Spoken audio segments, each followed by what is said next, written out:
what this is. The quest. And everyone has a part to play. Sometimes the quest can be scary. And when it gets close to the end, that's when it gets really scary.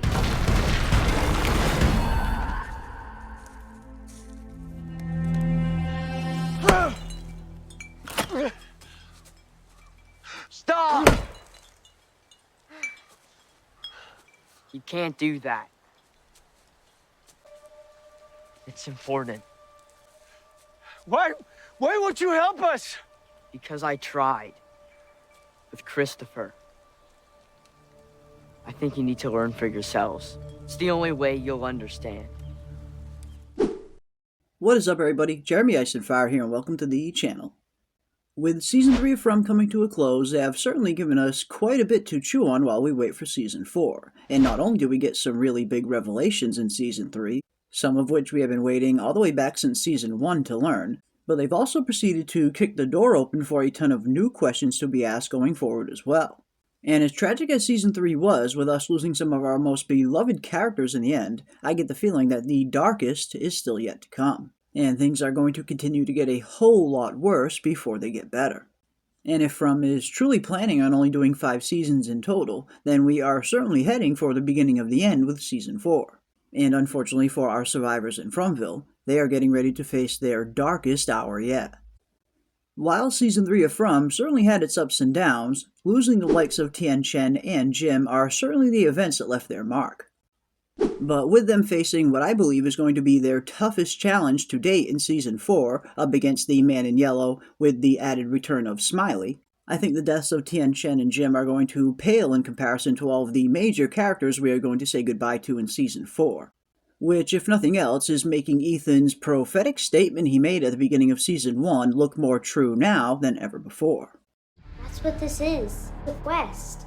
And everyone has a part to play. Sometimes the quest can be scary. And when it gets close to the end, that's when it gets really scary. And with this being the beginning of the end, things are certainly set to get a whole lot scarier, as Fromville will be exacting a much heavier toll in Season 4, and a far more brutal one as well. If From were a movie trilogy, Seasons 3 and 4 would be the dark middle installment of the series, the Empire Strikes Back of the franchise as it were, where betrayals come full circle, truths are laid bare, and revelations are uncovered, leaving our heroes battered, broken, and bruised in the wake of their greatest defeat yet, only to rise up once again in the third and final film and face their fears one final time as they topple the evil mastermind. And something tells me that the final 2 seasons of From are going to play out in a similar manner as well, with Season 4 leading to far more bigger revelations being uncovered and even more devastating losses on the horizon, culminating in their darkest and greatest defeat yet, only for them to rise up once again in the 5th and final season and ultimately topple the evil of Fromville and save the Ankui children, albeit at an incredibly heavy cost. With that cost not only being the deaths of most of our survivors in Fromville, but will also be reflected in the psyche of the survivors as well, as none of them will ever be the same again. And if our survivors are going to have any hope at all of triumphing over Fromville and the Man in Yellow, they're going to have to be willing to put it all on the line. And unfortunately, a great deal of them will not live to tell about it. When all is said and done, I'm not expecting a huge portion of the cast to make it out of Fromville. In fact, looking at the cast as it stands now, there's really only one character I'm about 99% sure will indeed make it out of Fromville and also be vital to getting any survivors out as well. And it's not Boyd. It's not Tabitha. It's not Jade, or even Victor. It is, however, in fact, Kenny.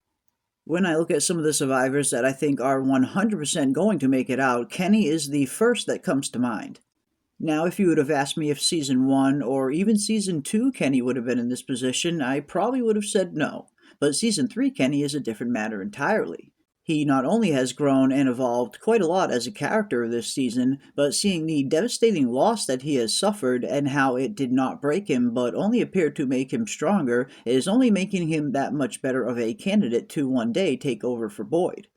Seeing how much he's grown and evolved has certainly made him emerge out of Season 3 as one of my more favorite characters. And at this point, I'm certainly convinced that he is well on his way to being able to successfully fill Boyd's shoes at some point. And with Boyd's Parkinson's continuing to worsen, that day may be on the horizon a little bit sooner than Kenny thought. But between the heavy losses that he has suffered in Fromville and being under the tutelage of Boyd, I definitely think that he is up to the task. I definitely get the feeling that Kenny is going to be tested like he never has before, and I ultimately think he will rise up and meet that challenge. While Boyd, on the other hand, is going to be carrying quite a lot of guilt with him going forward for some of his past deeds, and for some of the choices that he is going to have to make going forward. And as tough as Season 3 was for Boyd at times, I get the feeling that the worst is still yet to come. And I think Season 4 will finally be the season where a lot of this guilt starts to catch up with Boyd, not only for some of the difficult choices that he was forced to make, but also for all of the people that he failed to protect along the way. And as justified as some of his decisions were in Season 3, he will still nonetheless be contending with the guilt from those actions, and dealing with the aftermath in his view in the town as well, as we are already starting to see that a big portion of the town is starting to lose a little bit of faith in him, and I think that is only going to continue to get worse in Season 4. And I believe the incidents with Elgin and Randall in particular are only going to serve as another wedge, further distancing Boyd from the rest of the town, while on a personal level serve as walking, talking reminders of some of his biggest failures. Every time he looks at Elgin and his missing eye and his shattered hand, he's going to be forced to remember that he had to torture a teenage kid to save his family. And while Boyd stated earlier in the season that he believes the monsters left Randall alive to serve as a walking, talking reminder of what is waiting for them in the forest when the sun goes down, but I get the feeling it's a little bit deeper than even that. I think the monsters solely left Randall alive to torment Boyd in particular, and to giving him a walking, talking reminder that he left a fellow man behind, while also being a constant reminder that Boyd broke one of his most sacred codes. So if nothing else, it's going to be pretty interesting to see how Boyd acts around Elgin and Randall going forward, or if he deliberately tries to avoid them. Which of course will only add to the psychological torment that Boyd has been going through since the beginning of Season 3 as well, something that I imagine will most likely continue in Season 4, as we see Fromville continue to chip away at Boyd's soul day in and day out. And of course, Boyd is far from the only one that is going to be dealing with trauma and the guilt of Season 3's events. With the majority of our characters being put through the ringer last season, I imagine a great deal of them are not going to be in the right state of mind to combat the Man in Yellow or the return of Smiley. If our townsfolk are going to be successful in combating these new threats, then they are going to have to be on their best game, something they certainly will not be on in Season 4, which will lead to undoubtedly their darkest season yet, as they simply are not ready for the level of threat that is about to be thrown their way. After all, dealing with the nightmare creatures on a night-to-night basis was tough enough on its own.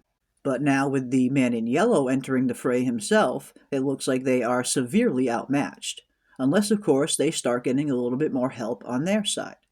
Up until now, the Boy in White has been incredibly cagey on helping the survivors and has been playing things very close to the chest. But will the added arrival of the Man in Yellow finally convince the Boy in White that he needs to take a more hands-on approach and start actually helping these survivors? Or will he continue to stay on the sidelines?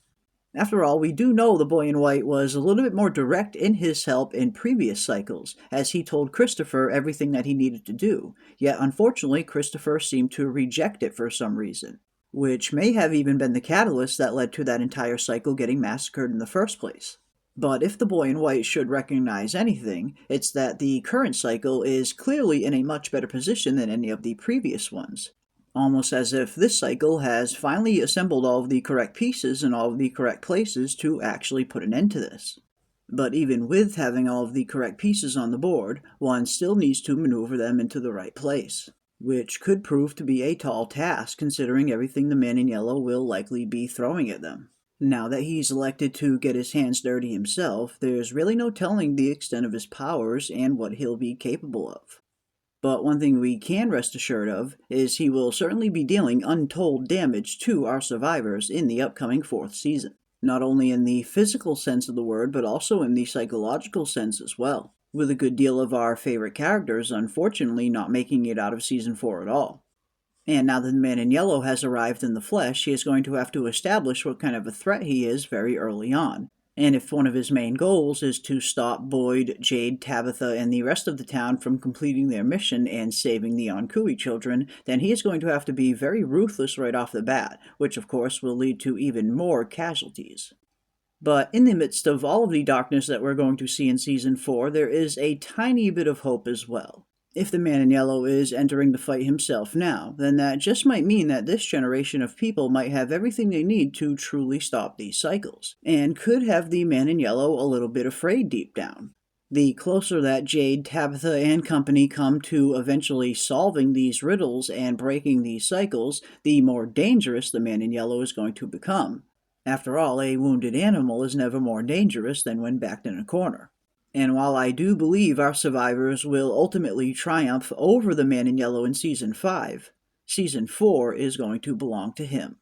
So if nothing else, it's going to be interesting to see how much damage will our survivors incur before the boy in white steps up and starts to help a little bit more directly. Or will he truly just let the events play out as they will, and allow this cosmic chess match to play out on its own? Whatever the case, it certainly seems like Season 4 is going to be their darkest season yet, and one that is filled with losses. I think they are not only going to suffer a great deal of casualties next season at the hands of the man in yellow, but any who survive will be psychologically put through the ringer much like Boyd was in Season 3. The town of Fromville is undoubtedly about to face their biggest challenge yet, and unfortunately, I don't believe they're ready for it. And part of me wouldn't be too surprised if we start to see the town becoming increasingly demoralized. After all, when the chips are down, people tend to not make their most sound decisions. Could we potentially start to see the town turn on one another and start coming apart at the seams in the face of all of the darkness coming their way? Or could we even start to see the town start splitting up into different factions, similar to the state the town was in when the series first began, when Colony House and the town were seemingly two totally different communities that didn't seem to interact with each other a whole lot? And could that hopeless feeling continue to spread throughout the town once they realize that they can't fight back against the monsters anymore without fear of them being reborn again? And with that new revelation, just how exactly are they going to fight back against the evil in Fromville? However way you look at it, it certainly seems like the deck is very much stacked against our survivors heading into Season 4, and I think ultimately the town is about to get hit harder than they ever have been before, leaving them with one final question. Will they ultimately be able to rise up in the 5th and final season and triumph over the evil in Fromville, or will they end up succumbing to all of the forces stacked against them? Either way, it certainly seems like the survivors are in for one hell of a ride over these final 2 seasons. But definitely leave your thoughts and predictions down below. How bad do you think Season 4 will get for our survivors? And which characters do you think are ultimately on the chopping block? But that is going to do it for some Season 4 predictions, and if you enjoyed this video, don't forget to leave a like on your way out, and consider subscribing to stay up to date on all of our upcoming content. And as always, keep those tinfoil hats on, folks, and I will see you on the next one. What if they don't come back?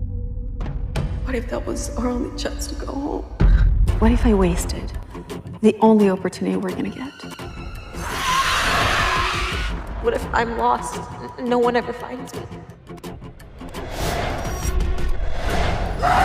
What if it's not over? What if all this is happening for a reason?